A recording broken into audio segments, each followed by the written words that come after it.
Number 10, Groundhog Day. The retrospective never changes the composition, venue, or length.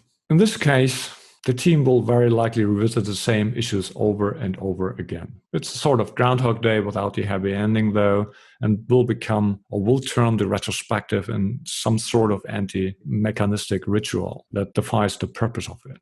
So what can you do about this?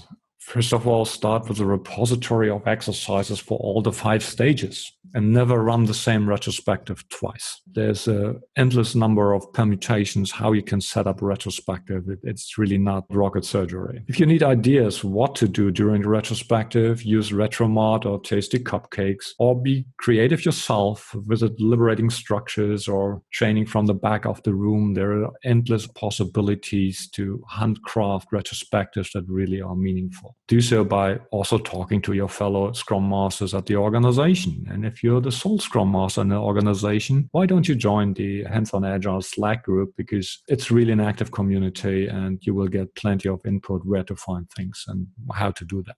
A simple way to spice up your retrospective is to change venues. Humans are creatures of habit. And they feel in comfort when it's always the same space that you run the retrospective. Well, just change it.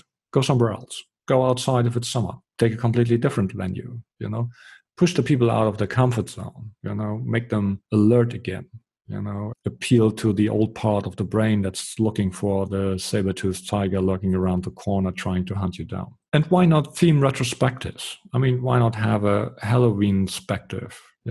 Get dressed up, wear costumes, wear makeup, and generously spread artificial spider nets, and you will see the retrospective will have a completely different taste. So there's no need to have a Groundhog Day with retrospectives. Absolutely not. And by the way, I tend to spend a whole day per sprint on preparing, running, and actually following up with a retrospective. And it's a very good day invested.